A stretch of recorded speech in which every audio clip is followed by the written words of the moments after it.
الفاتحة. أعوذ بالله من الشيطان الرجيم. بسم الله الرحمن الرحيم. الحمد لله رب العالمين الرحمن الرحيم مالك يوم الدين إياك نعبد وإياك نستعين اهدنا الصراط المستقيم صراط الذين أنعمت عليهم غير المغضوب عليهم ولا الضالين. بسم الله الرحمن الرحيم. السلام عليكم ورحمة الله وبركاته. Alhamdulillahi Rabbil Alamin. Wassalatu wassalamu ala al-habibi sayyidina wa maulana Muhammadinil Karim wa ala alihi wa itratihi wa ashabihi ajma'in. Ashhadu an la ilaha illallah wa ashhadu anna sayyidana wa habibana Muhammadan abduhu wa rasuluh wa safiyuhu min khalqihi wa habibuh. Addal amanah wa ballagha ar-risalah wa nasaha al-ummah wa kashafa Allahu bil ghummah. Allahumma salli wa sallim wa zid wa barik ala sayyidina Muhammadin wa ala ali sayyidina Muhammad. Allahumma salli ala sayyidina Muhammad al-barzakhi bainal ahadiyyati wal wahidiyyah wa bainal butuni wal zuhur sirri tajallil a'zam Ahmadul bishar Ahmadul bidayati wal bisharah Muhammadun nihayati wal hidayah Mahmudus sirati was sarirah Mustafa al-inayati wal riayah wa ala alihi wa sallim عدد كمالك وكما يليق بكماله.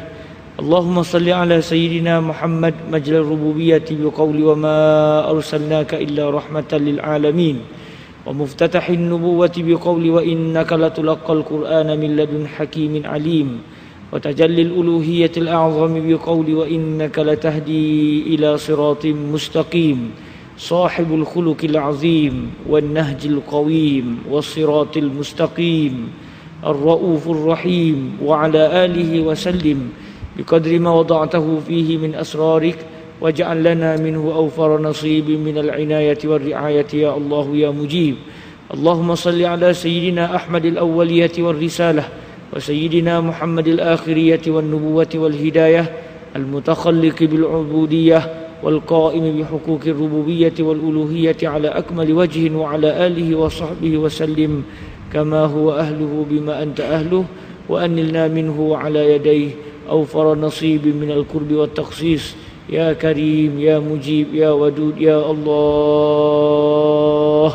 يا الله يا الله. اللهم صل وسلم وزد وبارك على سيدنا ومولانا محمد وعلى آل سيدنا محمد اللهم آمين. Amma ba'd, alhamdulillah, syukur pada Allah.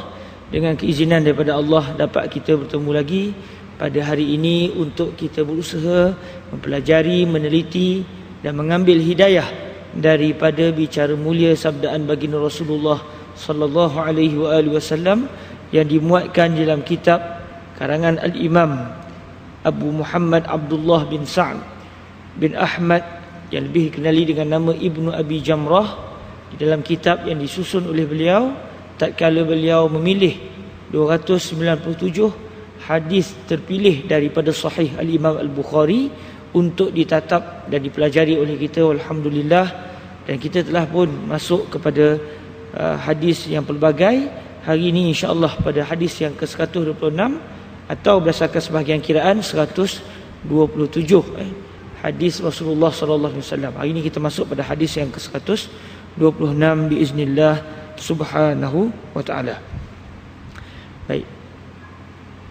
Melalui sanad yang kami terima daripada guru-guru kami, khususnya daripada Fadilatul Syekh Yusri bin Rushdi, dan segala puji bagi Allah yang telah merezekikan saya untuk mendengar keseluruhan hadis ini daripada beliau, dengan sanad beliau melalui Syekh Abdullah bin Muhammad As-Siddiq Al-Ghumari yang bersambung sehinggalah kepada Al-Imam Ibnu Abi Jamrah dan turut bersambung kepada Al-Imam Al-Bukhari radhiyallahu taala anhu.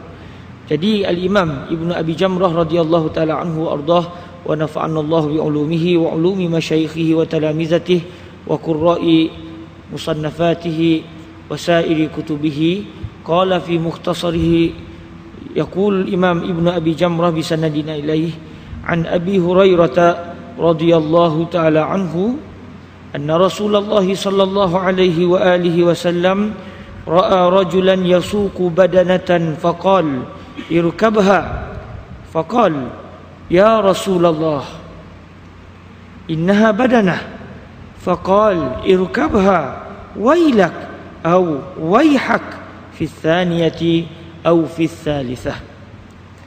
Yang bermaksud daripada Sayyidina Abu Hurairah radhiyallahu taala anhu bahawasanya Rasulullah sallallahu alaihi wasallam telah melihat seorang lelaki menarik tuntun seekor unta. Maka berkata ia, tunggangilah akan dia. Lalu berkata ia, wahai Rasulullah, bahawasanya unta itu unta yang dijadikan hadiah dalam kurungan korban. Padamkan kurungan tu tuan-tuan. Satu kesilapan wallahu taala a'la wa alam dalam terjemahan. Tunggangilah akan dia. Lalu berkata ia, wahai Rasulullah, bahawasanya unta itu adalah unta yang dijadikan hadiah. Kemudian berkata Rasulullah sallallahu alaihi wasallam, tunggangilah akan dia berserta dengan kalimah wailak atau waihak pada kali yang kedua atau yang ketiga. Baik, hadirin yang dirahmati Allah Subhanahu wa taala, kalimah al-badanah dalam hadis ini sebut anna Rasulullah sallallahu alaihi wasallam ra'a rajulan yasuqu badanah. Kalau asal terjemah pada kalimah badanah, badanah bermaksud unta. Asal kalimah badanah, badanah bermaksud unta. Namun di dalam syariat kita, kadang-kadang suatu kalimah yang mempunyai makna asal berdasarkan bahasa Arab, tetapi datang syariat menukar kepada makna yang lebih khusus. Contoh, saya buat contoh kalimah as-salah. Kalimah as-salah yang kita fahami adalah satu ibadah yang bermula dengan takbir dan disudahi dengan salam. Dan kita pun baru je selesai sembahyang fardu zuhur. Pun begitu kalau dirujuk kepada kalimah as-salah dalam bahasa Arab, as-salah bermaksud doa. Sebab tu kita kata Allahumma salli ala sayyidina Muhammadin. Contoh, ya Allah, kalau kira-kira salli itu maksud dia bersolatlah, tunaikanlah solat ke atas Nabi Muhammad sallallahu alaihi wasallam. Jadi asal kalimah as-salah merujuk kepada doa dari segi asal bahasa Arab. Namun apabila syariat datang, kadang-kadang syariat akan menukar satu kalimah dengan diterjemahkan kepada makna yang lain pada suatu keadaan. Contoh kalimah as-salah. Kalimah as-salah asal makna bahasa bermaksud doa.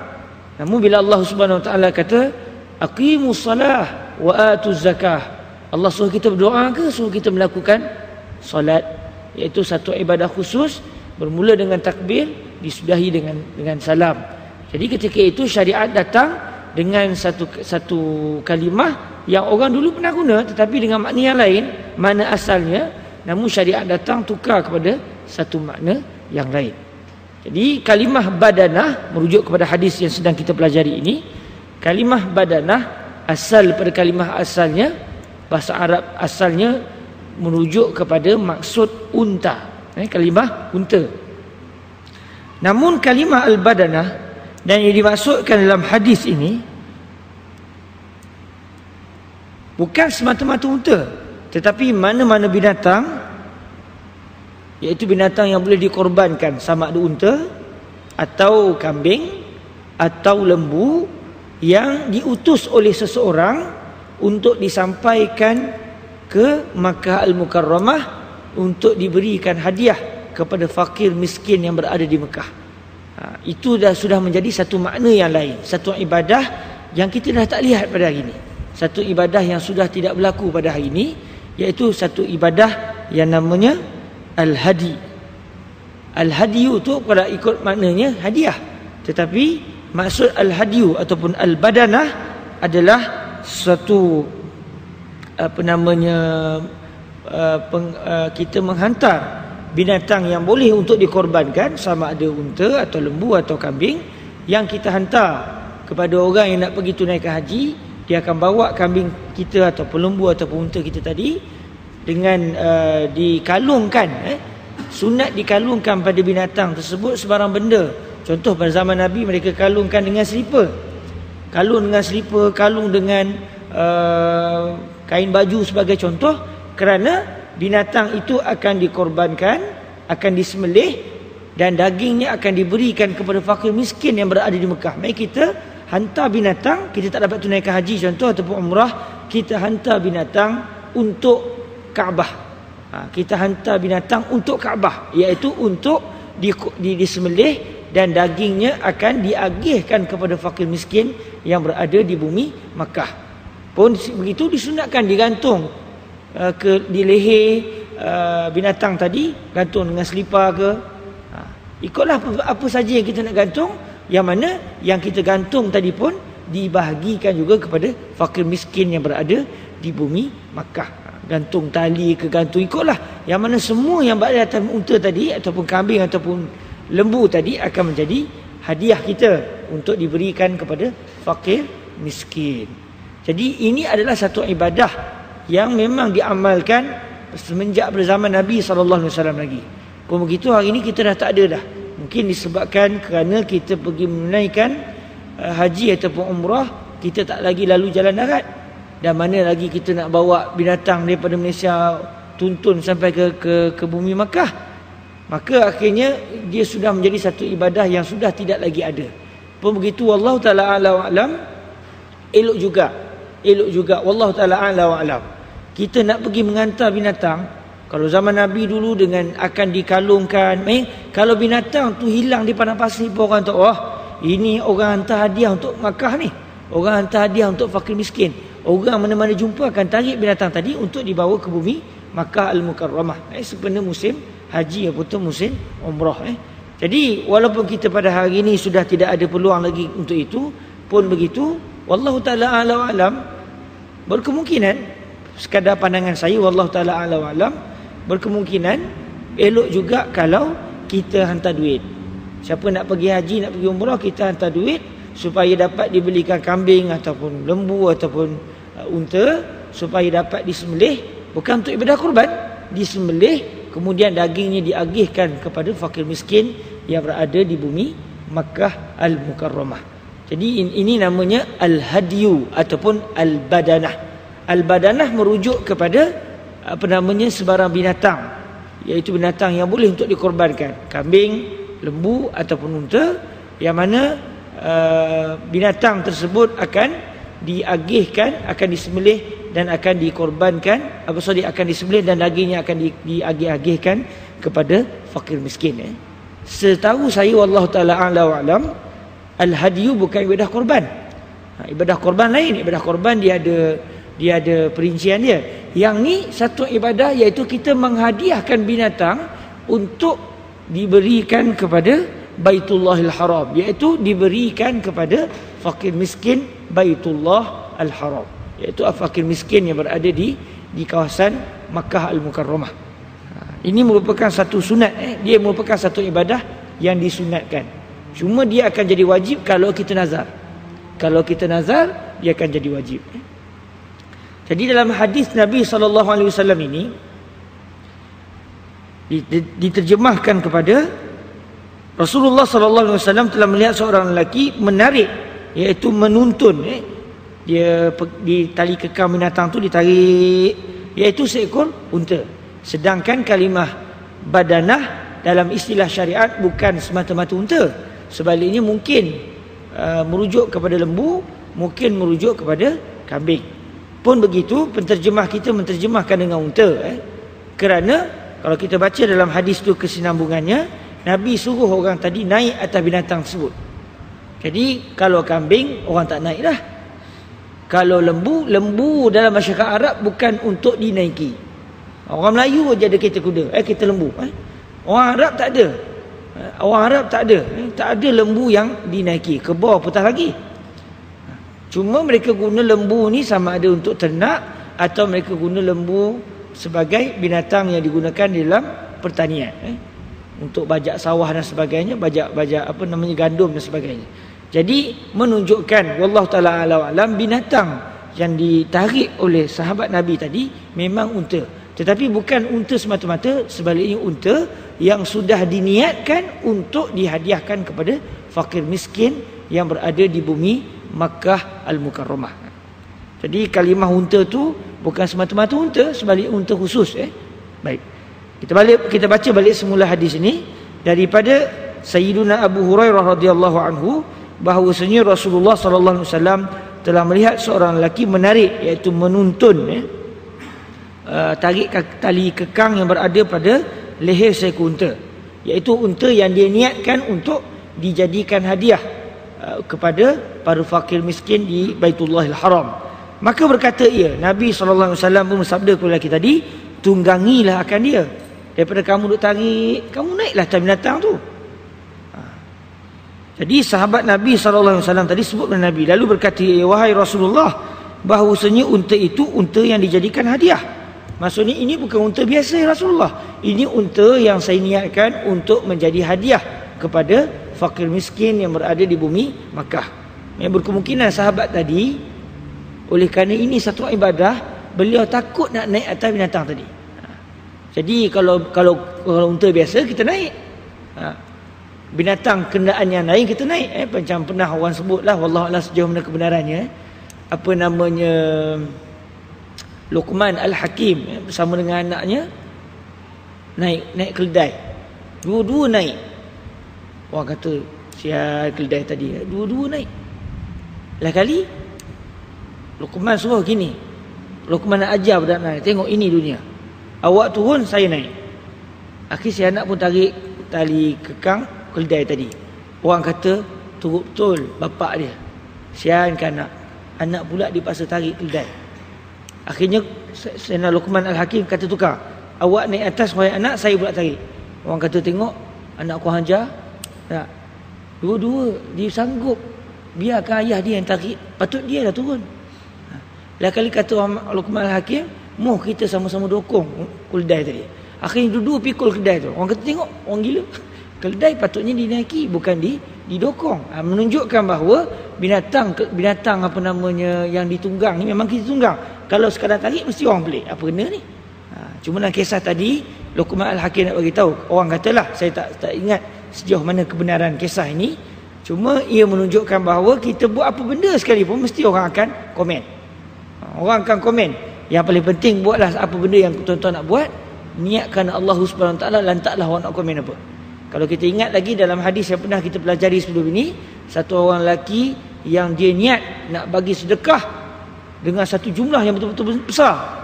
Tiba-tiba takdir Allah Ta'ala malam tu bagi sedekah dia dibagi pada seorang perempuan.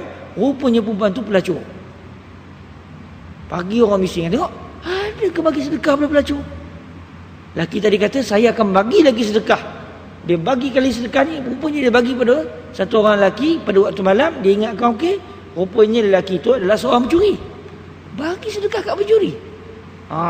Bising lagi orang. Akhirnya keesokan harinya dia kata, saya akan bagi sedekah kali ini betul-betul. Dia bagi sedekah pada malam tersebut. Rupanya orang yang dibagi kali ini bagi ke orang kaya. Orang kata tengok, bagi ke orang kaya pula. Orang kaya bukan layak dapat sedekah. Maknanya kita buat macam mana sekalipun orang mesti komennya. Akhirnya lelaki tadi, malaikat beritahu kepada lelaki tadi, kamu bagi sedekah kepada orang yang berzina, perempuan pelacur. Akhirnya perempuan tadi mana tahu, berubah hati dia untuk melakukan maksiat sebab dia dah ada harta yang halal. Kamu bagi kepada perompak, pada pencuri, mana tahu dengan sebab dia dapat harta tadi, dia terus tak nak buat maksiat mencuri lagi. Kamu bagi pada orang kaya, mana tahu terfikir dia, aku orang kaya pun orang bagi, tiba-tiba aku kaya, kenapa aku tak bagi ke orang lain? Akhirnya berubah orang dengan sebab niat yang baik daripada seseorang. Buat benda jangan tanya orang lah, buat betul-betul kerana Allah Subhanahu Wa Taala. Jadi oleh kerana sahabat Nabi tadi dituntun tarik tali kekang yang ada di unta tersebut, Nabi suruh naik. Dia pun sebut kepada Rasulullah, ya Rasulullah, ini adalah unta khusus, unta badanah, unta yang dijadikan sebagai hadiah untuk Baitullahil Haram. Kemudian berkata Rasulullah sallallahu alaihi wasallam, tunggangilah akan dia. Naik, Nabi kata, naik atas tu. Bukan Nabi tak tahu yang tu adalah binatang yang diberikan untuk Baitullahil Haram. Mungkin sahabat Nabi tadi sebut kerana takut Nabi tak perasan. Tapi unta yang dijadikan sebagai hadiah, dia akan berhias sikit. Maknanya atas tu macam-macam, di leher ada selipar, ada kasut. Jadi orang tahu dah yang ni mesti bukan unta biasa, ini unta untuk Baitullahil Haram. Jadi apabila sahabat Nabi tadi sebut yang ni unta khusus ya Rasulullah, Nabi kata naik kamu atas dia, tunggang dia, sambil Nabi menggunakan kalimah wailak atau Nabi guna kalimah waihak. Kalimah wailak atau waihak. Jadi sahabat Nabi, perawi hadis ini, iaitu para ulama yang terkemudian ataupun Sayyidina Abu Hurairah sini, wallahu taala a'lam wa alam, tidak pasti mana satu yang Nabi guna. Nabi guna wailak atau Nabi guna waihak. Sambil-sambil Nabi suruh sahabat Nabi tadi naik atas unta tersebut. Kalimah waihak ataupun wailak maksudnya hampir serupa, iaitu celaka kamu. Celaka kamu, asal-asal kalimahnya. Pun begitu tuan-tuan yang dirahmati Allah, sebagaimana yang pernah kita dengar sebelum ini, di dalam bahasa Arab ada beberapa kalimah yang kalau diterjemahkan kepada makna asal, dia bermaksud tidak baik, tetapi orang Arab guna dengan makna yang baik. Contoh kalimah taribat yadak. Kalimah taribat yadak bermaksud bertanahlah tangan kamu. Tangan kamu telah bertanah. Maksud dia, kalau ikut asal terjemah maknanya, kamu akan jadi papa kedana, miskin sampai tangan kamu tak ada apa nak makan, yang kamu ada hanya tanah saja. Tiba-tiba Rasulullah SAW pernah sebut wanita itu dikahwini kerana 4. Kerana hartanya, keturunannya. Nanti Nabi kata apa? Fadhfar bizatiddin taribat yadak. Pilihlah yang ada agama, bertanahlah tangan kamu. Sudah, main Nabi doakan kita jadi miskin ke kalau kahwin dengan perempuan yang ada agama. Rupanya para ulama kaji, maksud taribat yadak walaupun asal maknanya bermaksud cemuhan, bermaksud yang tidak baik, tetapi makna itu sudah tidak digunakan lagi oleh orang Arab. Sebaliknya mereka guna kalimah itu untuk maksud yang baik, iaitu semoga kamu bahagia. Dia jadi berbeza terus. Semoga kamu bahagia. Contoh macam kalimah waihak ataupun wailak, maknanya celaka kamu. Sedangkan kalimah itu tidak molek untuk dituturkan oleh kita, apatah lagi dituturkan oleh Nabi SAW. Rupanya kalimah wailak ataupun waihak yang pada asalnya bermaksud celaka, berubah kepada satu makna yang lain, iaitu Nabi SAW kata, apalah kamu ni, dah aku suruh naik lah. Main Nabi macam nak menegur, tetapi dengan menggunakan bahasa seakan-akan Nabi kata, apalah kamu ni, saya dah suruh naik je dah. Cuma digunakan istilah wailak. Kalau terjemah wailak, celaka kamu. Lepas tu dalam baca hadis Nabi, perlu fahami bahasa yang Nabi guna. Sakilat ka ummuk, kita biasa dengar tak? Sakilat ka ummuk. Sakilat ka ummuk tu satu makna yang sangat tidak baik, tetapi sudah menjadi makna apalah kamu ni. Apalah kamu ni. Main sekadar maknanya makna Nabi tak setuju dengan satu perbuatan, tapi tidak bermaksud Nabi mendoakan kecelakaan orang tersebut. Jadi Nabi SAW menyuruh orang tadi naik juga atas kenderaan tadi atau unta tadi, sambil-sambil Nabi sebut kalimah wailak, atau yang Nabi guna adalah waihak. Tidak pasti mana satu yang Nabi guna, sama ada wailak ataupun waihak, iaitu pada kali yang kedua atau yang ketiga. Maksud dia pada kali kedua Nabi suruh atau kali ketiga Nabi suruh. Itu pun tidak pasti. Sama ada kali pertama Nabi suruh, orang tadi kata, ya Rasulullah ni badanah. Nabi kata, naiklah, celaka kamu. Celaka dengan maksud, naiklah, apalah kamu ni. 2 kali. Atau yang berlaku bukan 2 kali, sampai 3 kali. Nabi kata, naiklah. Dia kata, badanah ya Rasulullah. Nabi kata, naiklah. Dia kata, ya Rasulullah ni badanah. Nabi kata, naiklah, apalah kamu ni. Sama ada 2 kali atau 3 kali, berlaku ketidakpastian para perawi dalam meriwayatkan hadis ini. Dan sebagaimana yang telah kita biasa dengar sebelum ini, ketidakpastian para ulama hadis dalam meriwayatkan satu kisah dengan mereka mendatangkan kemungkinan keseluruhannya, menunjukkan amanah mereka di dalam meriwayatkan hadis Rasulullah sallallahu alaihi wasallam. Dan begitu juga sikap yang kena ada pada jiwa kita. Kalau kita nak cerita satu benda tapi kita tak teringat yang ni ke yang ni, hendaklah kita nyatakan kedua-duanya sekali, dengan kita menyatakan saya tak pasti sama ada yang ni atau yang ni. Sama ada yang ni atau yang kedua. Cuma antara dua ni lah kita menyatakan ketidakpastian sebut supaya kita beramanah di dalam menyampaikan suatu kisah. Jadi hadis ini menunjukkan orang yang menghantar kambing atau unta ataupun lembu, termasuk sekali lah kebau, sama sekali tu kebau, binatang yang boleh disembelih, boleh bukan sekadar sembelih, boleh dijadikan sebagai ibadah korban. Orang yang menghantar binatang-binatang ini ke Baitullahil Haram dengan tujuan untuk diberikan hadiah kepada fakir miskin, pada zaman dulu mereka boleh naik binatang tadi. Main contoh, dia nak hadiahkan unta untuk fakir miskin, jadi dia sendiri nak pergi, daripada contoh dia daripada Syria nak pergi ke Mekah, dia boleh bawa unta tu, dia yang pandu unta tu sampai ke Mekah, dia sembelih bagi daging kepada fakir miskin, tanpa mengambil kira sama ada orang yang nak bagi hadiah tersebut dia bernazar ataupun tidak.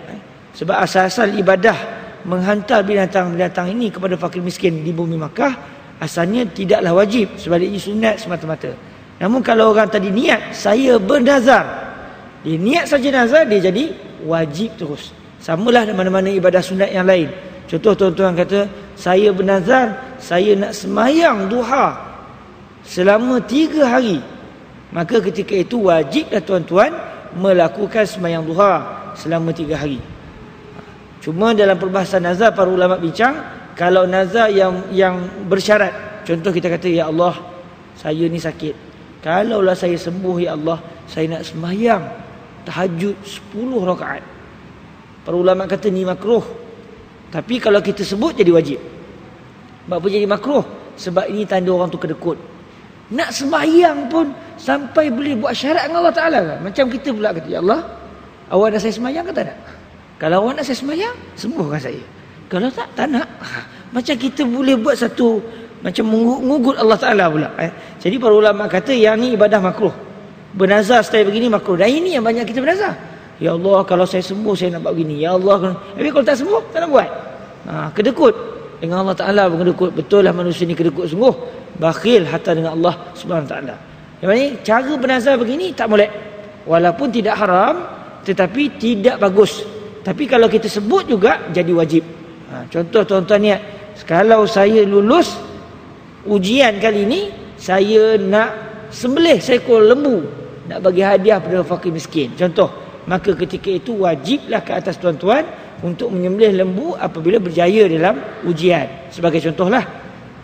Satu lagi jenis nazar, nazar yang digalakkan, iaitu nazar yang banyak dibuat oleh para ulama. Dia mewajibkan ke atas dirinya satu ibadah tanpa sebab. Contoh, saya bernazar nak semayang tahajud 10 rakaat. Apa saja? Tak ada sebab. Maka ketika itu dia telah mewajibkan ke atas diri dia sembahyang tahajud 10 rakaat. Maka wajib dia kena tunaikan 10 rakaat. Kalau dia ketatkan lagi, ketatlah pula kewajipan tersebut. Contoh, saya nak sembahyang tahajud 10 rakaat berturut-turut. Habis 2, tambah lagi. Habis 2, tak nak berhenti-berhenti. Maka tak boleh berhentilah gamaknya. Apa yang kita wajibkan menjadi kewajipan ke atas kita. Walaupun pada asalnya ibadah itu tidak wajib. Jadi dalam hadis yang ke-126 ini, dah terlanjur kita membicarakan berkenaan dengan al-badanah ataupun al-hadiyu. Maka asal al-hadiyu tidaklah wajib, sebaliknya sunat. Namun apabila seseorang mewajibkan ke atas dirinya, sama ada iaitu dengan cara dia bernazar, sama ada nazar yang makruh tadi atau nazar yang tidak makruh, bahkan disunatkan, maka ketika itu wajiblah dia mengutuskan binatang tadi kepada para fuqara di Baitullahil Haram. Jadi sekarang ni macam mana tuan-tuan? Sekarang ni kita hantar duit. Sebab ini antara ibadah yang sudah mati. Dah tak ada dah. Sebab kerana orang dah tak berjalan pakai binatang. Mungkin orang Mekah, orang Madinah kau nak buat, still boleh lagi lah. Daripada Madinah bawa unta berhari-hari sampai ke Mekah, ya mungkin boleh. Tapi kalau macam tempat kita yang jauh, takut unta tu mati dulu, atau kita mati dulu sebab letih bawa unta. Daripada Malaysia nak bawa sampai ke Baitullahil Haram, wow, dahsyat betul. Ini antara ibadah yang sudah tidak nampak lagi dia punya bentuk dia pada zaman sekarang.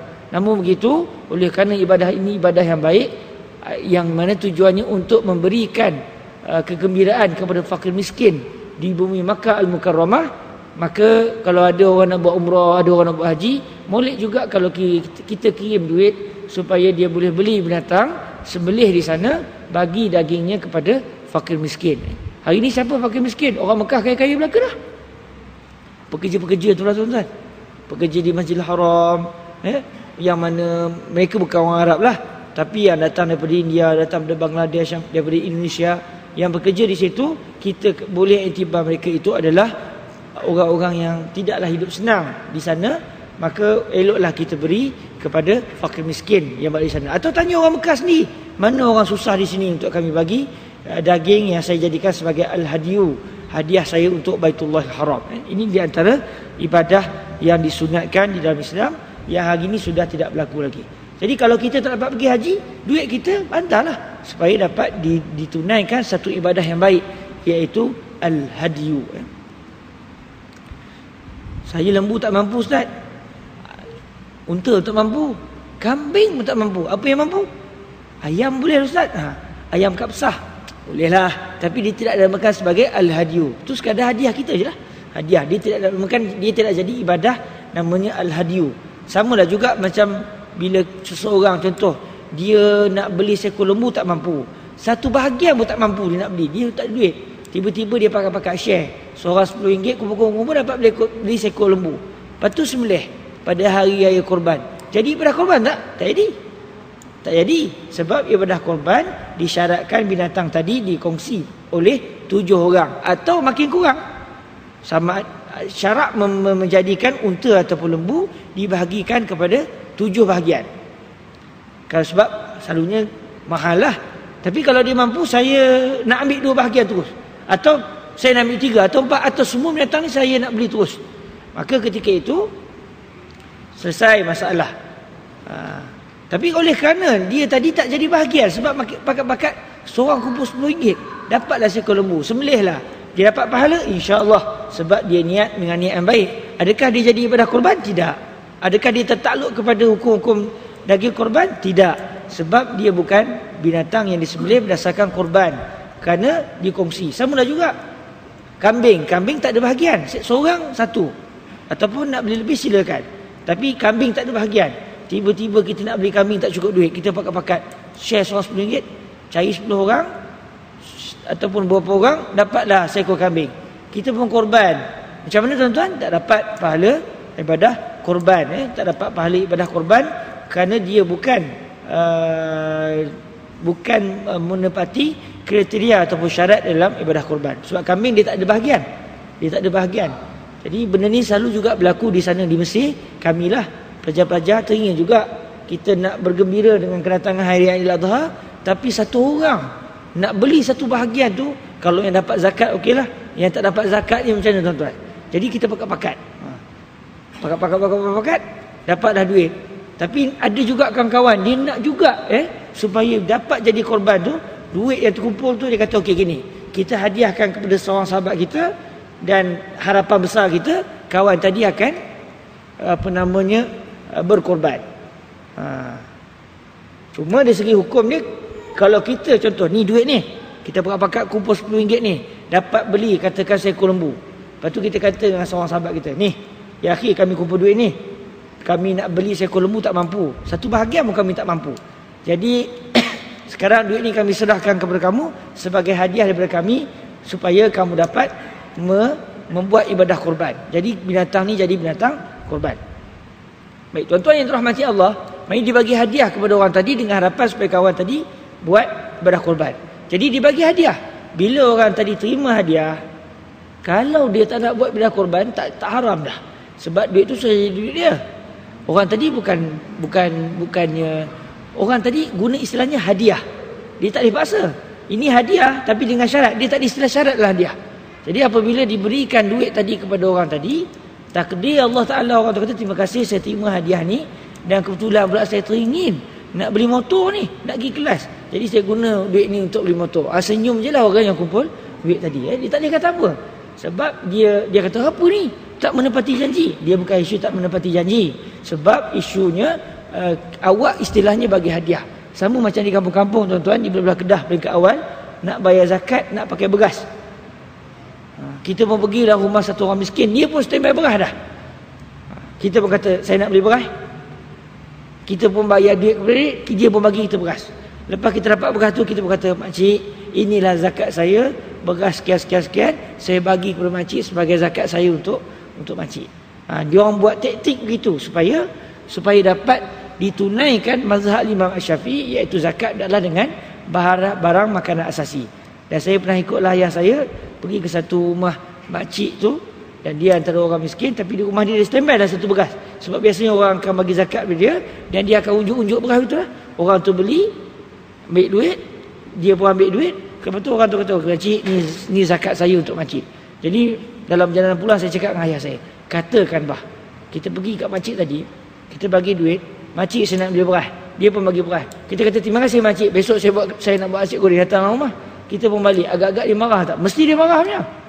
Sebab itu beras bukan nak jual, tapi dia dah sebut jual beli selesai.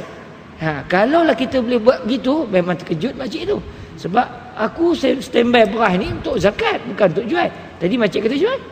Kita akad belum tidak akad jual beli. Sekarang ni beras ni dah jadi milik saya. Saya nak bagi kat makcik balik ke? Saya tak nak bagi ke? Itu hak saya.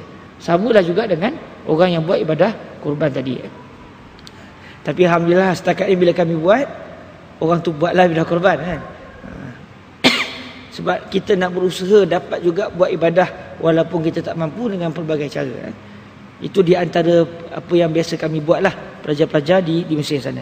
Jadi bolehlah tuan-tuan yang dirahmati Allah, kita tanam azam mulai tahun ni. Contoh, kalau kita ada kemampuan, kita hantar duit kepada orang tunai haji supaya di sana dapat beli binatang korban dan dapat disembelih, dagingnya diagihkan kepada fakir miskin dengan niat itu adalah al-hadiyu, itu hadiah kita kepada fakir miskin yang berada di bumi Makkah Al-Mukarramah. Baik, kita masuk kepada hadis yang seterusnya. Wa anhu bihi qala an ibn Abbas radhiyallahu anhuma anna Sa'd ibn Ubadah radhiyallahu anhu tuwfiyat ummuhu wa huwa ghaibun anha faqala ya Rasulullah inna ummi tuwfiyat wa ana ghaibun anha ayanfa'uha syai'un in tasaddaqtu bihi anha qala na'am fa inni qala na'am qala fa inni ushiduka anna haitil mikhraf sadaqatun anha. Yang bermaksud daripada Ibnu Abbas, daripada Sayyidina Ibnu Abbas radhiyallahu taala anhuma, bahawasanya Sayyiduna Sa'd bin Ubadah, kita baru disebut nama sahabat ni dalam kisah hadisul ifki. Kalau tuan-tuan masih ingat lagi, ketika mana berlaku pertelagahan di antara kaum Aus dan juga kaum Khazraj, sewaktu Rasulullah SAW naik atas mimbar tanya pendapat para sahabat dalam isu orang yang menyakiti hati Nabi, iaitu orang yang telah mencerca baginda Nabi dan menghina ahli keluarga Nabi dengan menuduh Sayyidatuna Aisyah telah berzina dengan Sayyidina Safwan bin Al-Mu'attal. Jadi ketua orang-orang Aus adalah Sa'ad bin Mu'az, Sa'ad bin Mu'az.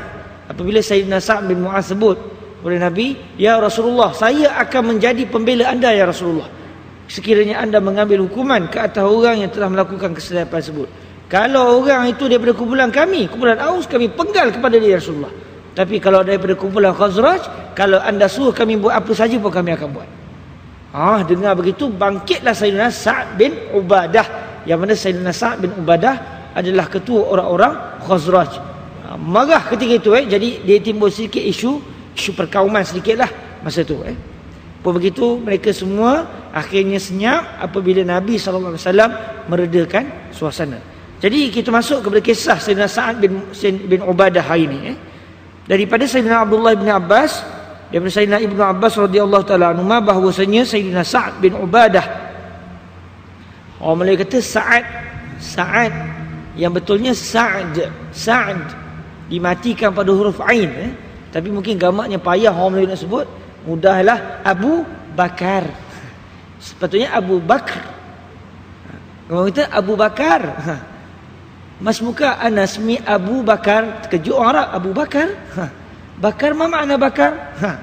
Orang Arab pun mungkin gamaknya tak tahu. Kalau bikr tahu.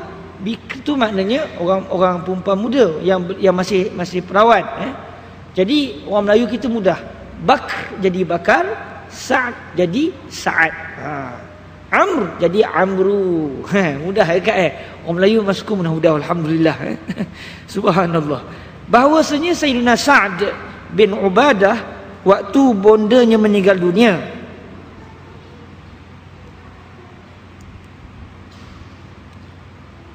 padang kalimah waktu tu tuan-tuan.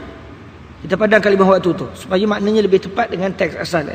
Daripada Sayyidina Ibnu Abbas bahawasanya Sayyidina Sa'ad bin Ubadah bondanya meninggal dunia. Dan ia ketika itu tidak hadir, iaitu jauh daripadanya. Sayyidina Sa'ad bin Ubadah sewaktu itu bersama dengan Nabi menyertai satu siri perperangan. Balik-balik perang, ibu Sayyidina Sa'ad meninggal dunia dah rupanya. Ini cerita dia.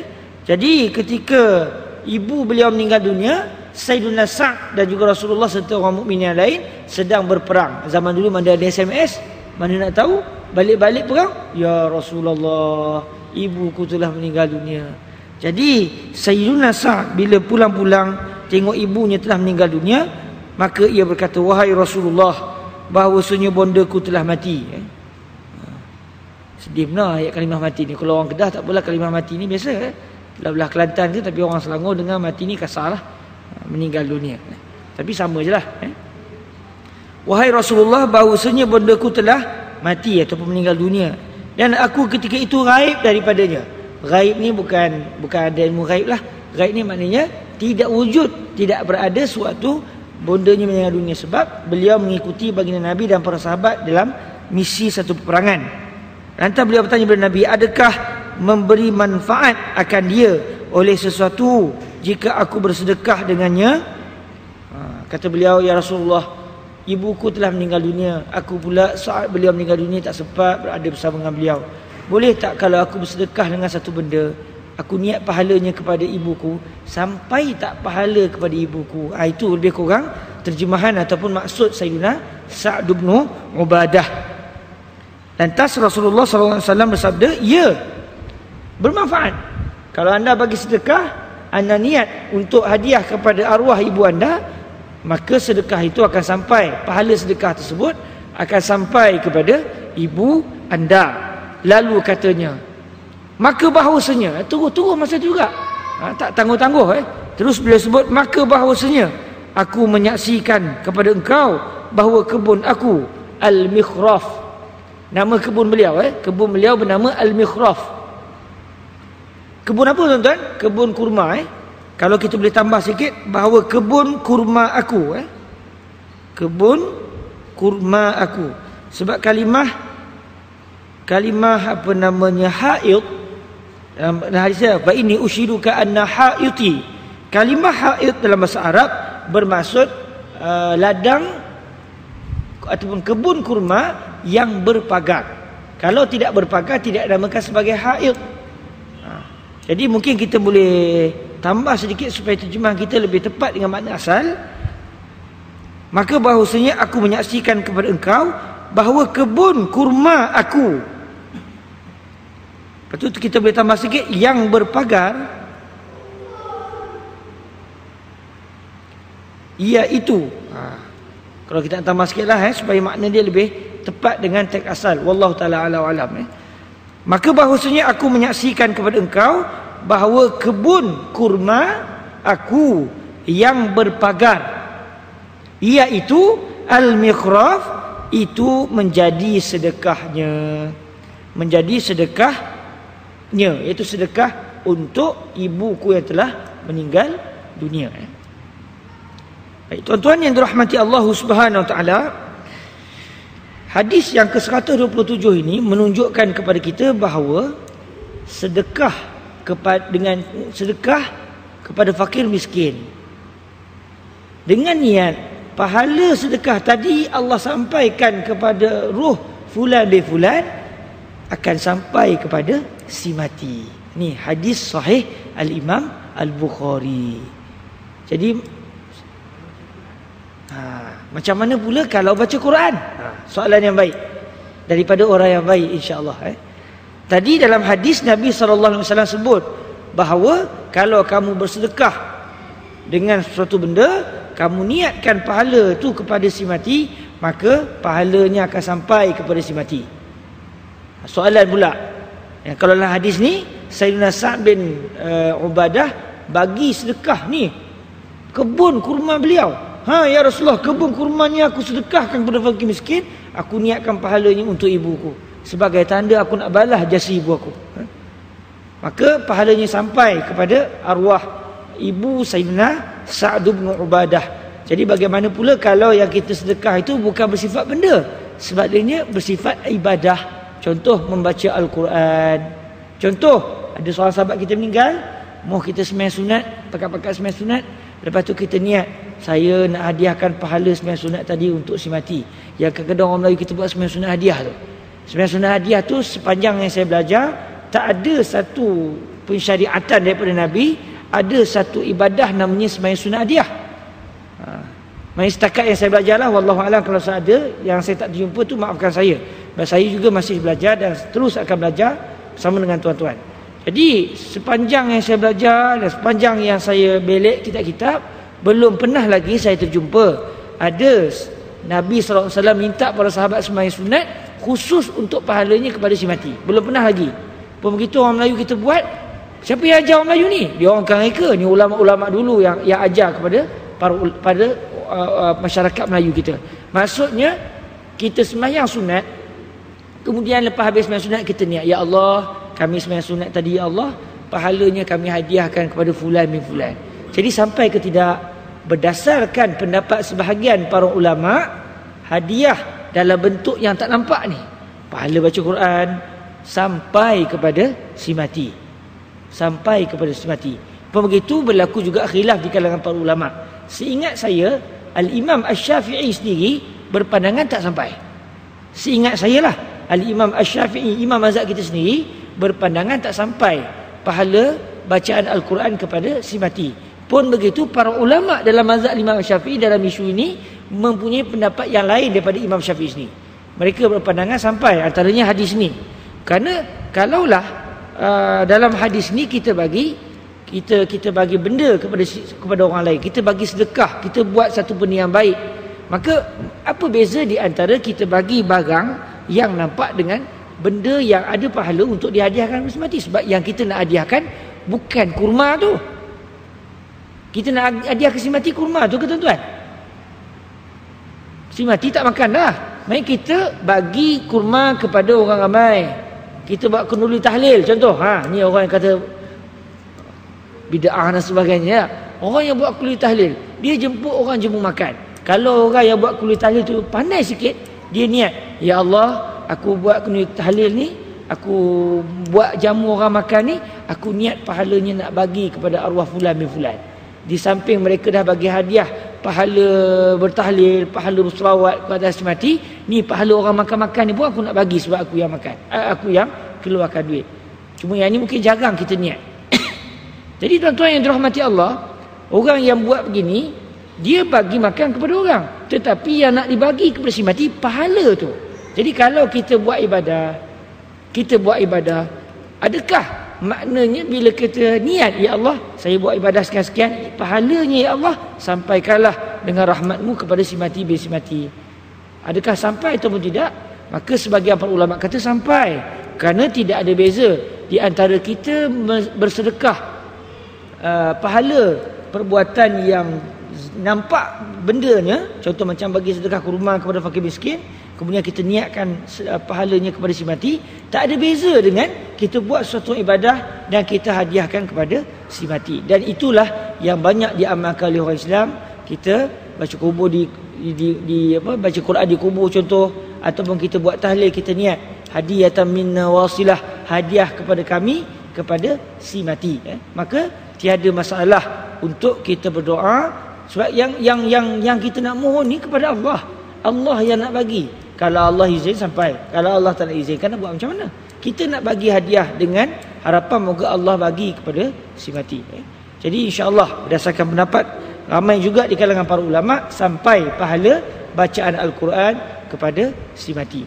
Antaranya lagi kalau kita perasan sembahyang jenazah. Dalam sembahyang jenazah kita baca Al-Fatihah. Apa tujuan sembahyang jenazah? Tujuan utama sembahyang jenazah nak bagi kita nak memohon agar Allah Ta'ala berkati si mati. Kita doa untuk si mati, kita baca Al-Fatihah dalam sembahyang.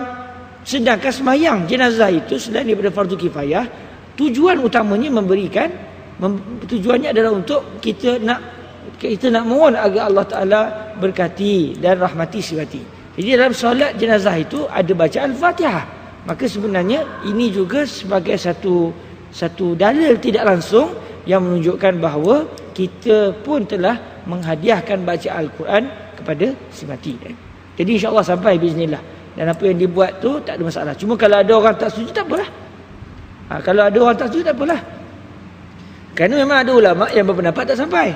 Seingat saya Tuan Guru Harun Taib juga tidak bersetuju dengan tahlil. Tapi beliau kata siapa nak buat-buatlah. Saya ingat lagi saya pernah berborak dengan beliau. Beliau menyatakan beliau tak setuju dengan tahlil. Di situ kita dapat faham bagi beliau pahala tak sampai bersifati. Dan ini juga pandangan ulama besar. Kalau tak silap saya, pendapat Al-Imam Asy-Syafi'i sendiri yang berpandangan baca Al-Quran pahalanya tak sampai kepada si mati.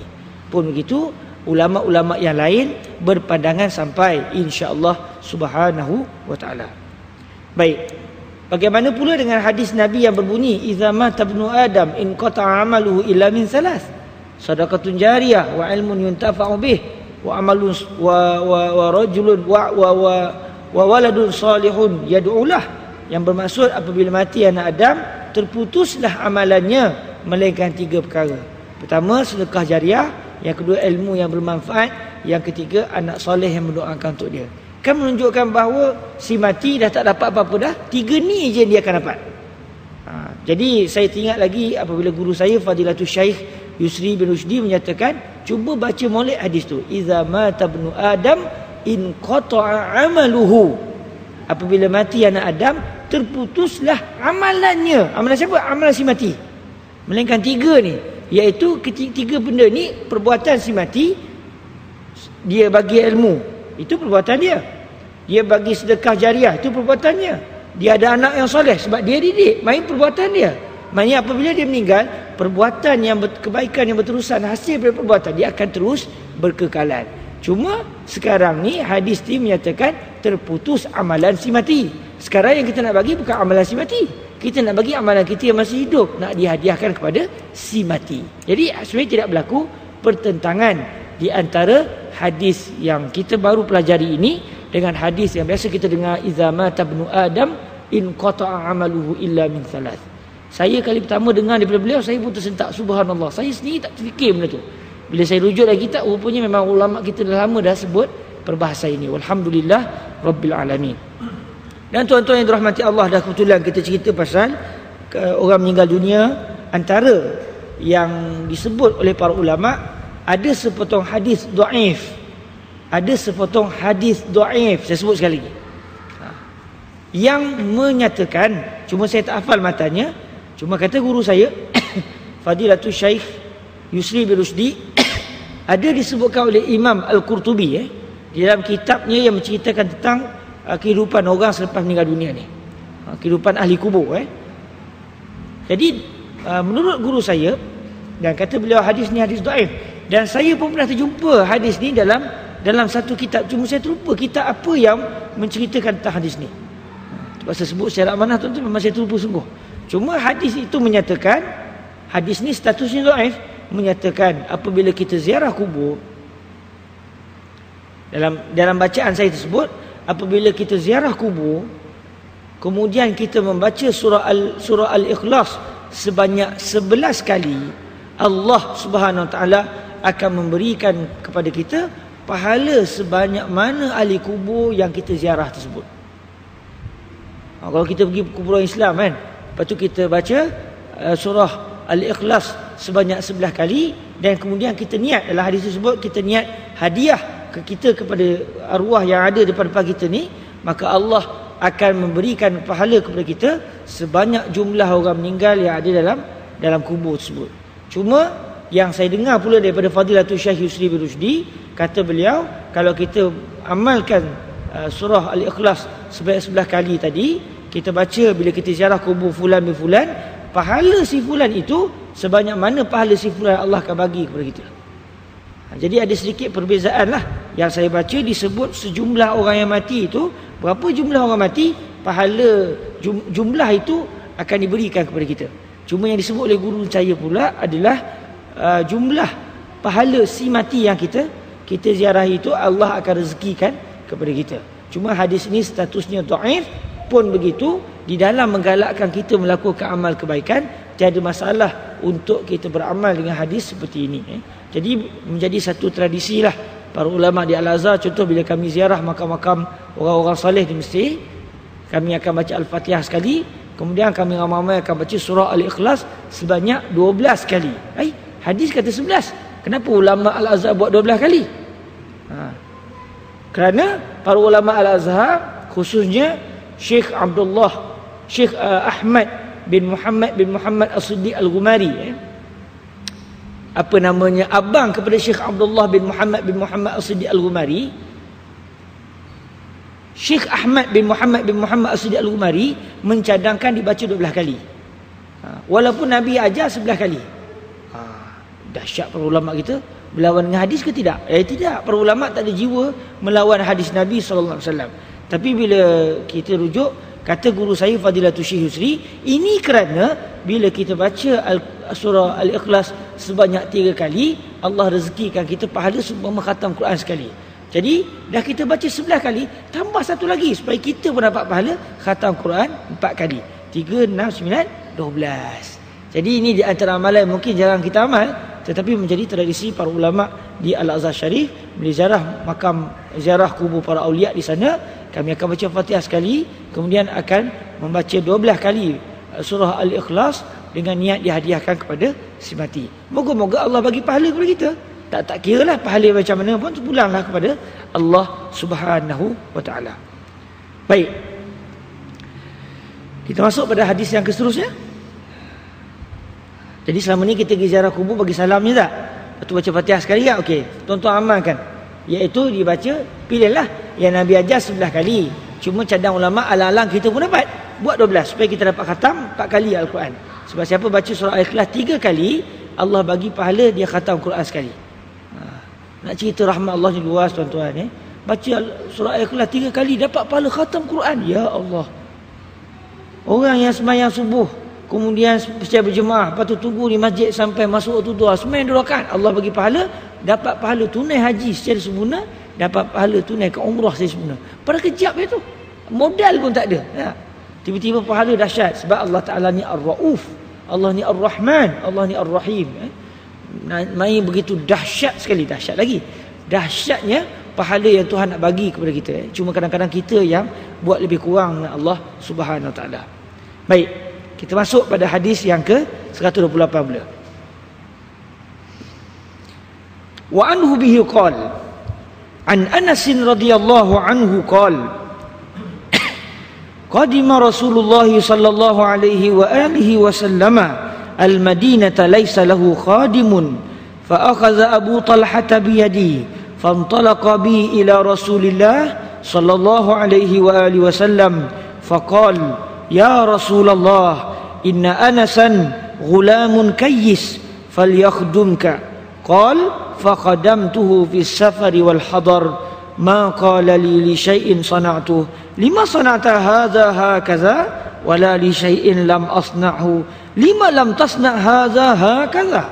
Subhanallah. Yang bermaksud tuan-tuan daripada Sayyidina Anas bin Malik radhiyallahu taala anhu, ia berkata, ketika Rasulullah sallallahu alaihi wasallam datang ke Al-Madinah, datang ke Madinah, tiada baginya khadam. Tak ada orang yang menjadi khadam Nabi, pembantu Nabi, menguruskan Nabi, pegang tongkat Nabi ke, bawa air wuduk Nabi ke, tak ada. Lalu dipimpin Abu Talhah tanganku. Abu Talhah ni siapa tuan-tuan? Abu Talhah bapa tiri Sayyidina Anas bin Malik. Ayah Sayyidina Anas namanya Malik. Di saat ini ayah beliau telah meninggal dunia. Dan tak dinyatakan pula sejarah hidup ayah beliau. Setakat saya baca, saya tak jumpa lagi. Berkemungkinan ayah beliau meninggal sebelum Islam sampai ke Al-Madinah. Sebab kalau ayah beliau masuk Islam, kita sebut radhiyallahu anhuma. Tapi bila sebut Sayyidina Anas, kita sebut radhiyallahu anhu. Jadi apabila ayah beliau meninggal dunia, ibu beliau orang panggil Sayyidatuna Ummu Sulaim. Ummu Sulaim. Jadi Sayyidatuna Ummu Sulaim dipinang oleh Sayyiduna Abu Talhah. Lepas meninggal ayah Sayyidina Anas, Sayyiduna Abu Talhah pinang Sayyidatuna Ummu Sulaim. Pinang. Cuma ketika itu Sayyidatuna Ummu Sulaim dah masuk Islam. Sayyiduna Abu Talhah tak masuk Islam lagi. Terus Sayyidatuna Ummu Sulaim sebut pada Sayyiduna Abu Talhah, orang macam awak kalau pinang anak orang tak sepatut kena tolak. Ni ayat dahsyat ni. Nak katanya awak ni bagus. Orang macam awak kalau pinang orang tak sepatut kena tolak. Tapi saya muslimah dan awak kafir. Awak masuk Islam, itulah mahar yang saya minta. Kalau awak nak kahwin dengan saya, awak masuk Islam, itulah mahar yang saya minta. Saya tak minta duit ke apa tadi. Saya minta Islam awak. Kalau awak nak kahwin dengan saya, maharnya awak masuk Islam. Akhirnya Sayyidina Abu Talhah masuk Islam, tuan-tuan. Masuk Islam. Dan kata para ulama, itulah mahar paling mahal. Itulah mahar paling mahal. Kerana melalui dakwah Sayyidatuna Ummu Sulaim, terlepaslah Sayyidina Abu Talhah daripada menjadi bahan bakaran api neraka Allah selama-lamanya.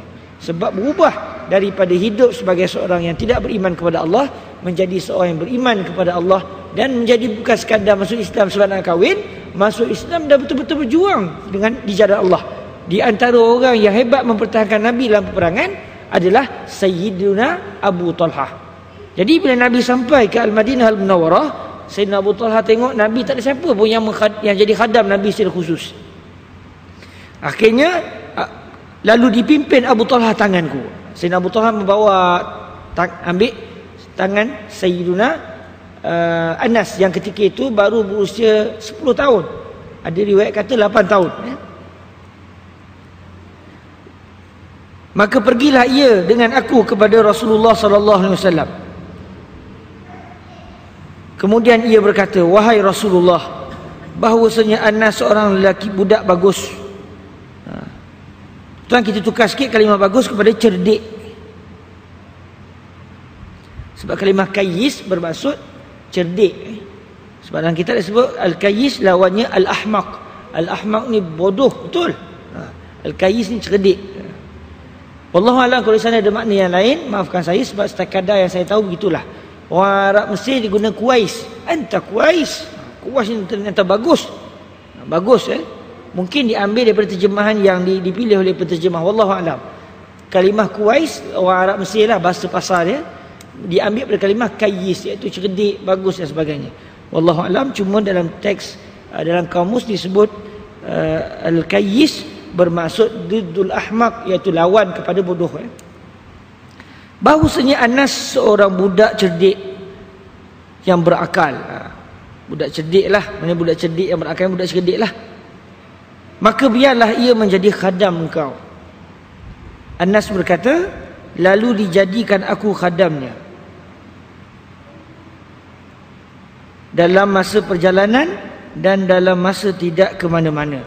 Nabi musafir, Sayyidina Anas jadi khadam Nabi. Nabi tak bermusafir di Madinah, duduk di Madinah saja, Sayyidina Anas juga yang menjadi khadam kepada Nabi sallallahu alaihi wasallam. Kata Sayyidina Anas, tidak pernah Rasulullah berkata bagiku suatu yang aku perbuat, kenapa engkau perbuatkan ini begini? Dan tiada pula bagi suatu yang tiada aku perbuatnya, mengapa engkau tidak perbuatkan ini begini? Sekali pun Nabi tak pernah kata apa yang Sayyidina Anas buat, semua Nabi okey. Ini akhlak, tuan-tuan. Ini akhlak. Kadang-kadang saya bila baca begini pun terasa juga kan. Semalam nak pergi pasar, tuan-tuan. Semalam saya pergi ke Rawang. Jadi sebelum pergi Rawang, pergi ke Pasar Raya. Tanyalah isteri barang apa nak kena beli. Cakap lagi yang pergi. Bila pergi, antara yang saya belilah apa namanya, nugget keluaran Ramly Burger. Cerita pula tu beli apa pula. Ceritalah ni. Bila nak goreng, tengok-tengok, hai, minyak mana? Minyak mana? Minyak habis dah, tuan-tuan. Terus saya kata, lah, kenapa tak cakap tadi? Kenapa tak cakap tadi? Sebab kita sendiri pun dengan orang rumah kita, senang kita bertikai. Padahal orang rumah kita lupa.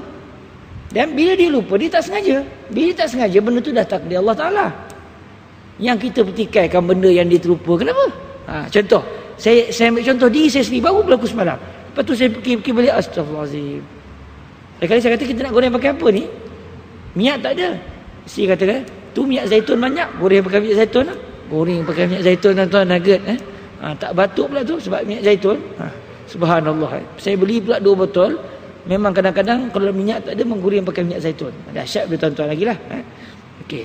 Jadi maknanya kita kadang-kadang kalau dengan isteri ataupun dengan anak-anak, kadang-kadang selalu bila anak kita buat benda tu okey. Lain kalau benda haram, benda salah kita tegur. Tapi kalau benda tu okey. Cuma kadang-kadang kita tak setuju. Kita sebut, awak buat ni kenapa? Kenapa tak buat macam ni? Contoh.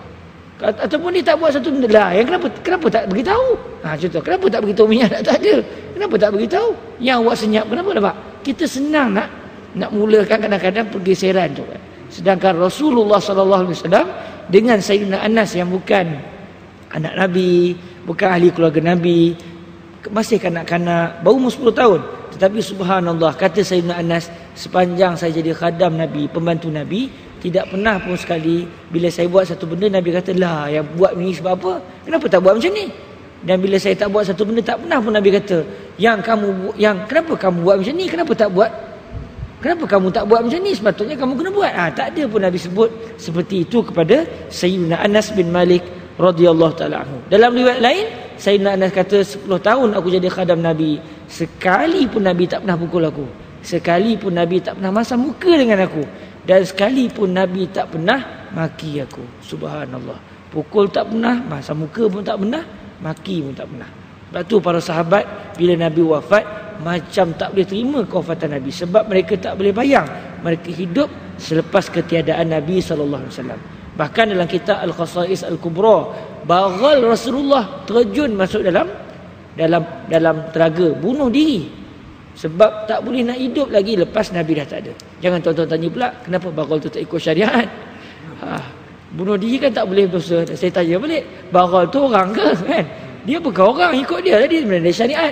Main dia bunuh diri tu sebab dia nak tunjukkan rasa sayang daripada Nabi. Sampai bunuh diri tuan-tuan.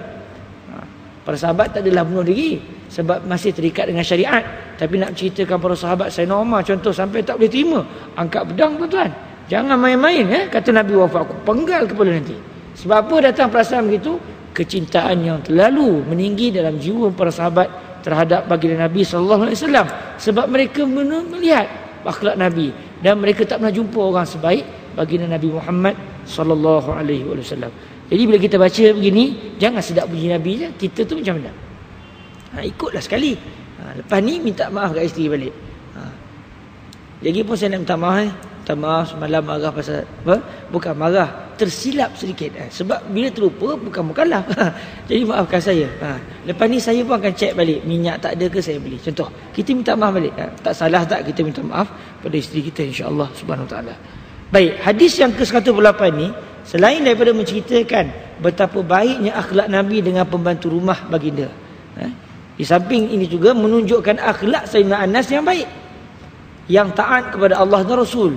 Sebab Nabi tidak akan lebih kurang kalau maksiat dibuat. Ingat tak cerita bagaimana Sayyidina Usamah bin Zaid bin Harithah sewaktu nak minta agar kurang sikit hukum hudud. Asal orang curi potong tangan, nak minta kurang sikit kalau boleh wanita suku suku Bani Makhzum yang mencuri, kalau boleh janganlah potong tangan sebab dia ni suku tinggi. Dia ni orang kerabat, orang yang ada kedudukan tinggi, keluarga dia keluarga besar. Kalau boleh jangan potong tangan. Marah terus Nabi. Walaupun Sayyidina Usamah itu disayangi betul oleh Rasulullah sallallahu alaihi wasallam. Tapi apabila bercanggah dengan syariat, Nabi tak akan lebih kurang dalam syariat. Tiba-tiba Sayyidina Anas radhiyallahu taala anhu sebut, saya menjadi khadam kepada baginda, tak pernah pun sekali Nabi petikai apa yang dibuat oleh Sayyidina Anas, menunjukkan betapa baiknya Sayyidina Anas bin Malik radhiyallahu taala anhu. Dua. Yang ketiga tuan-tuan yang dirahmati Allah, hadis ini juga menunjukkan kita boleh mengambil khadam. Sayyidina Anas bukan hamba. Kalau zaman Nabi dulu ada hamba, memang hamba dia akan jadi khadam lah. Yang kita kata khadam, hamba abdi tu lah. Cuma bila suruh hamba abdi ni kita faham, orang buat zalim dengan hamba abdi. Tapi dalam Islam tak ada begitu. walaupun dia hamba, walaupun dia boleh dijual oleh tuannya, tetapi hak dia sebagai manusia dijaga oleh syariat. Tak boleh dipukul, makanannya kena makanan yang baik, hak tuan dia kena bagi pakaian kepada si hamba, dia tidak boleh dizalimi. Maknanya dia seumpama ahli keluarga kepada tuannya. Cuma tuan dia boleh jual dia, boleh bebaskan dia dan sebagainya. Sayyidina Anas bukan hamba. Beliau orang merdeka, tetapi menjadi pembantu kepada Nabi, atau istilahnya khadam kepada Nabi SAW. Jadi hadis ini menunjukkan bahawa boleh kita mengambil khadam, pembantu rumah. Boleh tak boleh? Ini hadis ni boleh lah. Hadis ni menunjukkan tak ada masalah kita mengambil pembantu rumah, dan itu bukan tanda takabur. Cuma kalau ada pembantu rumah, kena ingat Sayyidina Anas jadi pembantu kepada Nabi. Nabi tak pernah pun buat lebih kurang daripada Sayyidina Anas. Main pembantu rumah kita juga adalah seumpama ahli keluarga kita. Dijaga, tidak dizalimi, diraikan segala kehendaknya, dan tidaklah dibuat sewenang-wenangnya. Kalau kita nak suruh buat satu benda, tengok dia mampu tak mampu. Kalau dia tak mampu, kita tolong sekali. Kalau dia mampu, kita suruhlah dia buat. Contoh, main tak ada masalah. Dan dalam masa yang sama, hadis ni juga menunjukkan kita yang tak ada khadam ni macam mana? Kena ambil khadam ke? Tak perlu juga. Sebab Nabi ketika sampai di Al-Madinah, Nabi tak ada khadam peringkat awal. Menunjukkan tak ada masalah kita yang tak berkhadam ni. Cukuplah kita menjadi khadam ke atas diri kita sendiri. Baik. Tapi hari ni kadang-kadang tuan-tuan dalam perkahwinan, bila kahwin, kadang-kadang suami yang tak baik, dia jadikan isteri dia khadam dia. Isteri pula jadi khadam. Sikit-sikit suruh nanya ke kawan tu. Jadi ini pun satu akhlak yang tak baik. Minta tolong tak ada masalah. Tapi kalau isteri tak nak buat, kalau kebetulan benda yang dia tak nak buat tu tidak bercanggah dengan syarak, jangan marah. Betul, jadi suami pun kena tahu benda apa yang wajib ke atas isteri, benda apa yang tak wajib. Suruh isteri goreng telur mata kebau, tak wajib. Yang goreng telur yang saya kata abang goreng sendiri lah. Awak ni apa awak-awak? Asal awak-awak pula? Tidak wajib isteri menggoreng telur mata kebau untuk suami dia. Yang tinggal nak makan ni lah, chicken chop, abang beli sendiri lah. Tak ada kata apa. Sebab itu bukan wajib bagi diri dia. Cuma guru saya pesan, kalau isteri yang kalau suami tak suruh tak nak buat ni, kalau suami dia kahwin lain, jangan marah. Takut nanti suami kata tak apalah, walaupun tidak wajib, saya juga tidak wajib berkahwin satu, saya boleh berkahwin dua. Takut berkahwin dua pula nanti si suami. Jadi maulidnya kekalkanlah hubungan yang baik di antara suami dan juga isteri. Cuma kalau isteri tak nak buat benda yang tidak wajib, maka janganlah suami marah ke isteri. Marah benda yang tak wajib, buat apa benda? Kena tahu juga. Jadi makcik-makcik pun tahu, selama ni kita banyak buat benda tak wajib ni. InsyaAllah makcik dapat pahala biiznillah subhanahu wa ta'ala. Dan hadis ini juga menunjukkan bahawa kalaulah orang-orang yang baik, orang-orang soleh, elok kita berkhidmat untuk mereka. Mungkin di sini agak jarang berlaku. Contoh, kalau kami di sana, ulama-ulama, guru-guru kami ni, kita sedaya upaya nak menjadi khadam kepada mereka. Dia datang-datangnya pakai ambil beg, yang ni ambil kasut. Lepas tu sebelum dia sampai tu siap letak, kalau kami bukan sekadar air kosong tuan-tuan, letak anggur, kadang-kadang letak macam-macam buah. Sambil Syekh mengajar makan anggur. Lepas tu Syekh tanya, kau nak ke? Kita kata tak nak.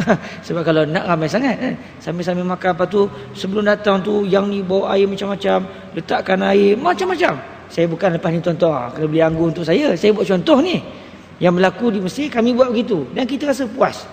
Bila saya pergi ke Mekah, rupanya ulama Mekah bukan anak murid yang volunteer. Dia orang suruh anak murid buat begitu. Saya pergi ziarah seorang ulama namanya Syekh Nabil Al-Ghamri, anak murid kepada Syekh Muhammad bin Alawi Al-Maliki. Jadi bila kebetulannya rupanya muka saya ni persis macam muka anak murid beliau daripada Indonesia. Menyebabkan saya ni ditarik oleh beliau secara sedap dekat dengan beliau. Dia rindu anak muridnya. Dah kebetulan muka saya dia kata sama dengan muka anak muridnya. Jadi dia suruh saya yang sebelahnya, makan duduk sebelah dia dan sebagainya. Yang saya perasan, bila nak minum dia buat gini ya. Anak murid datang bawa air tuan-tuan. Buat gitu ya. Anak murid datang bawa air. Dia nak semayang, dia tunjuk gitu. Anak murid datang bawa sejadah hampa. Woi, saya kata ni dahsyat ni. Style ulama Mekah. Rupanya bila kita baca, mungkin si guru tadi, dia bukan nak mengabdikan anak murid dia, tetapi dia nak ajar anak murid dia. Awak kena beradab. Sebab awak belajar dengan saya satu sen pun saya tak minta. Awak kena beradab dengan ilmu dan muliakan orang menuntut ilmu. Bukan supaya awak kena muliakan saya. InsyaAllah para ulama seperti itu tidak ada perasaan seperti itu. Cuma dia nak ajar anak murid supaya dengan berkah dia berusaha untuk kebaikan guru dia, Allah bagi ilmu kepada dia. Dan bila saya sampai ke Mesir, bila saya nak ambil beg guru saya Fadilatul Syekh Said bin Syatut, dia tak bagi. Beg aku yang bawa. Style ulama Mesir pula. Ulama Mesir tak bagi kita berkhidmat untuk mereka. Semua dia nak buat. Dia barang, dia kasut dia. Lain kali saya kata, Syekh, saya pergi ke Mekah. Orang Mekah lain pula, Syekh. Semua disuruh anak murid dia. Padahal guru saya gelak sampai senyum. Ulama Mekah telah menghamba abdikan anak-anak murid mereka. Katanya guru, saya sambil tergelak, guru korang. Semenjak hari itu, bila saya nak minta barang, guru saya tak bagi. Saya kata, ya Sayyidi, ala tariqati ulama'i Makkah. Wahai guruku, kita ikut style ulama Mekah kali ni. Jadi guru saya pun tersenyum dan bagilah barang untuk saya bawa. Jadi orang Arab pun bertanya, apa maksud cara ulama Mekah? Guru saya Fadilatul Syekh Said bin Syatut menyatakan, ini rahsia di antara aku dan Khairi. Saya di sana dipanggil Khairi. Nama saya Khairul Nizam panjang sangat. Orang sana panggil saya Khairi. Ini rahsia aku dan Khairi. Bila saya nak angkat barang je, dia tak bagi. Dia kata, saya akan sebut, ya Sayyidi, ala tariqati ulama'i Makkah. Wahai guruku, kita ikut style ulama Mekah kali ni. Iaitu anak murid akan berkhidmat untuk gurunya. Jadi hadis ni menunjukkan tiada masalah. Bahkan kita dituntut untuk berkhidmat kepada orang-orang yang soleh. Saya janganlah saya belajar lagi. Tapi contoh untuk guru kita yang hebat-hebat, kalau tuan-tuan jemput datang, biar berkhidmat untuk mereka. Tunjukkan betapa kita ni menghormati ahli ilmu. Sebab pada mereka lah Allah cucuri ketakwaan, berikan ilmu kepada kita melalui wasilah mereka. Dan Nabi SAW sendiri sebagai contoh. Siapa yang jaga kasut Nabi? Tuan-tuan tahu tak siapa? Yang jaga kasut Nabi SAW, jaga sandal Nabi, Sayyiduna Abdullah bin Mas'ud radhiyallahu taala anhu, sampai beliau digelar sebagai sahibu na'li Rasulullah sallallahu alaihi wasallam, tuan punya kepada kasut Nabi sallallahu alaihi wasallam. Bila Nabi pergi ke masjid, beliau akan ikut belakang Nabi. Nabi masuk saja masjid, Nabi akan buka kasut, beliau akan ambil kasut Nabi dan beliau akan kepit. Nampaknya gaya masjid Nabi dulu tak ada lagi, maknanya macam rak kasut. Kalau di Masjid Al-Azhar, di Masjid di Mesir ada rak kasut dalam masjid. Beliau akan kepit, jaga. Bila Nabi SAW dah selesai bagi kuliah bersama dengan sahabat nak keluar, bila Nabi keluar, beliau akan bawa kasut tadi dan beliaulah yang akan menyarungkan kasut ke kaki Nabi SAW. Ya Allah, para sahabat sampai jealous. Yang jaga kasut Nabi mesti Sayyiduna Abdullah bin Mas'ud.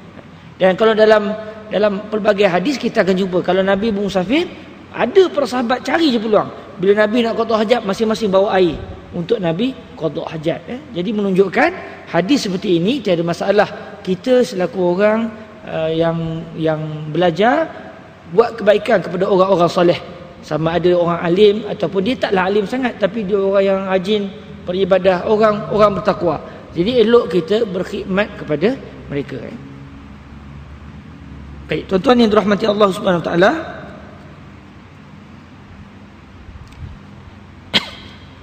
ya subhanallah, 3 suku dah kena berhenti tu, dah 3 suku. Okey, kita berhenti setakat ini dahulu. Ya Allah, 2 hadis je 3 hadis saja. 3 hadis sejam 18 minit. Saya memang banyak berceloteh lah kali ni. Mungkin sebab rasa nak balik lambat lagi tu. Tapi kalau ada rezeki, moga-moga Allah rezekikan kita khatam kitab ni insya-Allah. Jadi moga ada berkatnya. Dan kita tengok kalau di sana ada soalan yang diajukan kepada saya.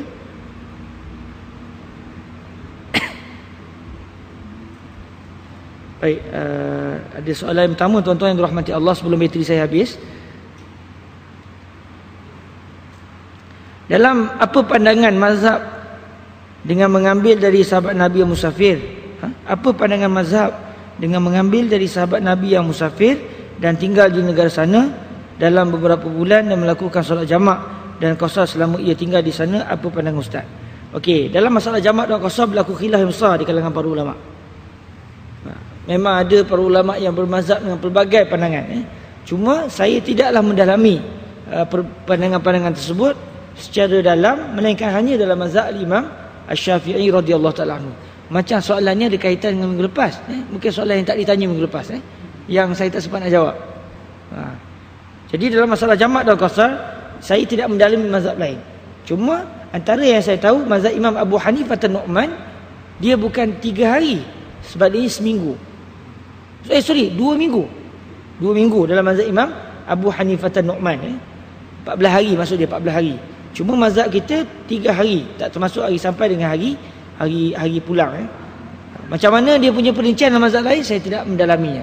Pun begitu memang ada para sahabat yang pernah, seingat saya, sembahyang jamak dalam kosong sampai sebulan lebih.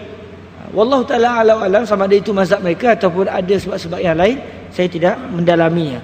Cuma mazhab kita 3 hari, tak termasuk hari masuk dengan hari keluar.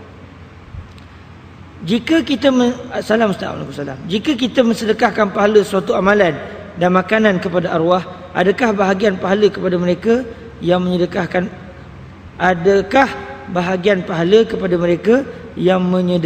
pahala tersebut? Maksudnya dia dapat pahala ke tidak? Contoh, saya dah sedekah pahala ni, saya dah baca Quran, insya-Allah dapat pahala. Ya Allah, pahala saya ni saya sedekahkan kepada si mati fulan bin fulan, insya-Allah sampailah ke si mati tu. Yang kita ni macam mana, dapat ke tidak? Saya tak tahu. Boleh gitu tak? Jawapan ni saya tak tahu. Kalau ikutnya kita dah sedekah, tak adalah ke kita tu. Tapi Allah Ta'ala tu tidak mustahil Allah Ta'ala balas kita atas kebaikan kita yang ada niat nak membantu orang lain. Mana tahu Allah Ta'ala mengekalkan pahala kita dan memberikan kadar pahala yang sama kepada si mati. Wallahu a'lam. Cuma secara amanahnya saya tak tahu.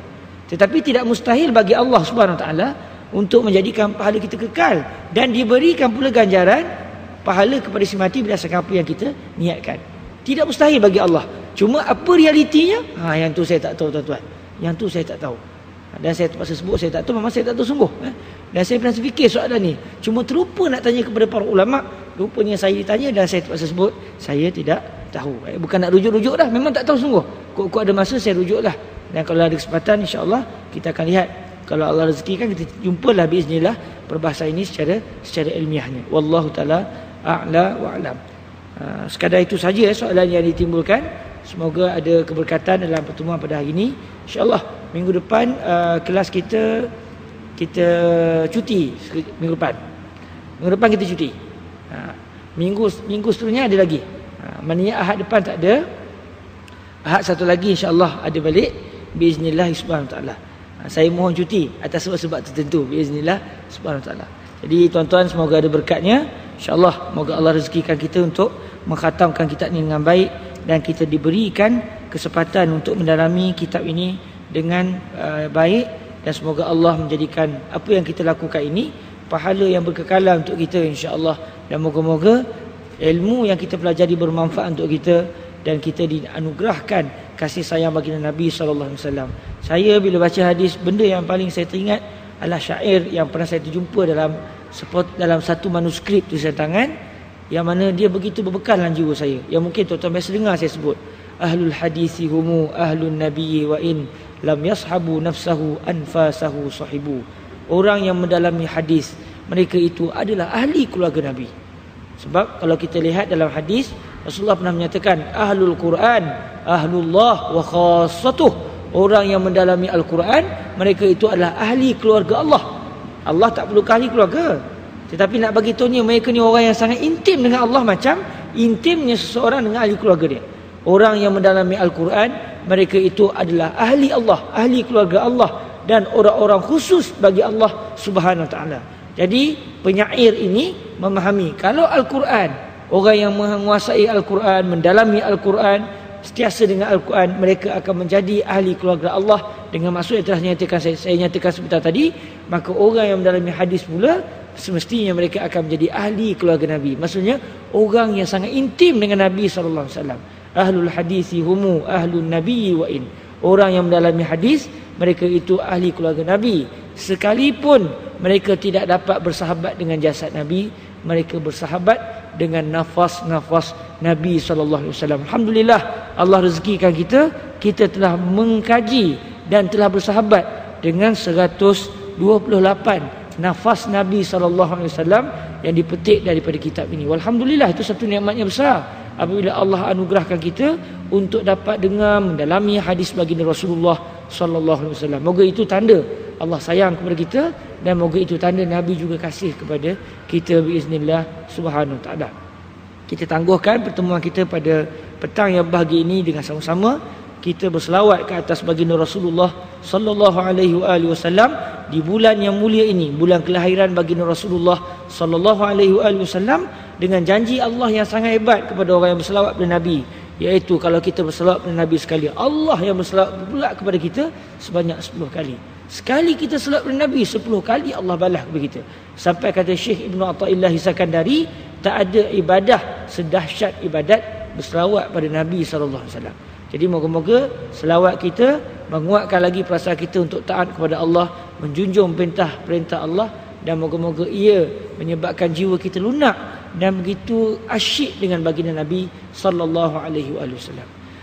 Allahumma salli afdala salatin ala as'adi makhluqatika sayyidina Muhammadin wa ala alihi wa sahbihi wa sallim adada ma'lumatika wa midada kalimatika kullama ذكرك الذاكرون وغفل عن ذكره الغافلون اللهم صل أفضل صلاة على أسعد مخلوقاتك سيدنا محمد وعلى آله وصحبه وسلم عدد معلوماتك ومداد كلماتك كلما ذكرك الذاكرون وغفل عن ذكره الغافلون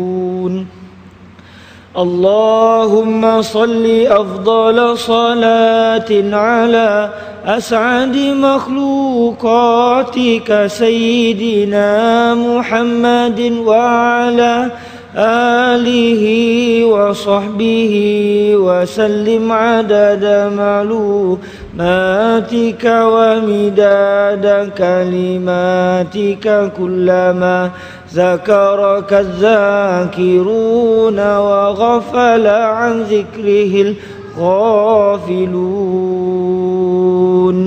سبحانك اللهم وبحمدك أشهد أن لا إله إلا أنت أستغفرك وأتوب إليك بسم الله الرحمن الرحيم والعصر إن الإنسان لفي خسر إلا الذين آمنوا وعملوا الصالحات وتواصوا بالحق وتواصوا بالصبر والسلام عليكم ورحمة الله وبركاته الحمد لله